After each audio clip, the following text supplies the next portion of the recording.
जय माता दी। नवरात्रों में दुर्गा माँ के 9 रूपों की पूजा की जाती है।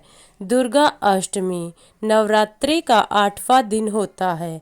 इस दिन दुर्गा माँ के महागौरी रूप की पूजा होती है। एक कथा के अनुसार महागौरी रूप माँ को कैसे मिला। माता महागौरी के रूप में जन्म लेती है। वह अपने पति के रूप में शिवजी को प्राप्त करना चाहती है। इसके लिए वह घोर तपस्या करती है। बारिश, गर्मी और तूफान आंधी में भी वह अपनी जगह से नहीं हटती और पूरे मन से पूरे ध्यान के साथ जप तप करती रहती है। उनकी इस तपस्या से प्रसन्न होकर भोलेनाथ उन्हें अपनी अर्धांगिनी के रूप में स्वीकार करते हैं। परंतु बारिश और ज़्यादा धूप गर्मी के कारण माँ का रूप अत्यंत काला हो जाता है। माता के इस काले रूप को दूर करने के लिए शिव शंकर भोलेनाथ माँ को गंगा जल से स्नान करवाते हैं। उसके पश्चात माता का रूप अत्यंत सुंदर श्वेत वर्ण हो जाता है। उसी के कारण माँ का नाम गौरी रखा गया।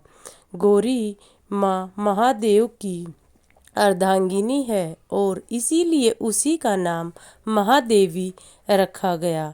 महादेवी से माँ महागौरी बनी। एक अन्य कथा के अनुसार जब माता जप तप करने के पश्चात शिवजी को प्रसन्न कर लेती है तो शिवजी उसे अर्धांगिनी के रूप में स्वीकार करते हैं। परंतु हास्यप्रद व्यंग्य कसते हुए माँ को काली कहते हैं। इससे माता अपना दुख भरा भाव लेकर एक अन्य स्थान पर जाती है। वहाँ पर जप तप करके ब्रह्मा जी को प्रसन्न करती है। तब ब्रह्मा जी प्रसन्न होकर उन्हें वरदान के रूप में कुछ मांगने को कहते हैं।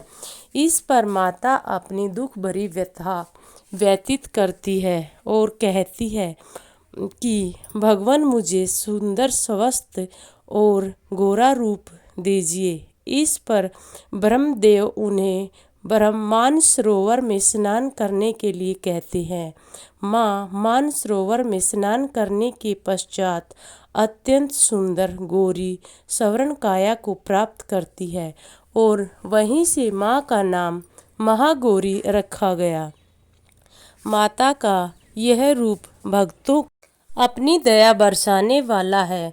महाकाली का रूप जितना भयंकर है उसके विपरीत ही महागौरी माँ का रूप शांतमय, अत्यंत सुंदर और कोमल तन, अत्यंत ही मन भावक है। माता अपने इस रूप में भक्तों के प्रति वात्सल्य रखती है। स्नेह और प्रेम से अपने भक्तों की सभी मनोकामनाएं पूर्ण करती है। कंवारी कन्याओं को मनचाहा वर मिलता है। माता अपने सभी भक्तों पर अपनी कृपा बनाए रखे। इसी के साथ जय माता।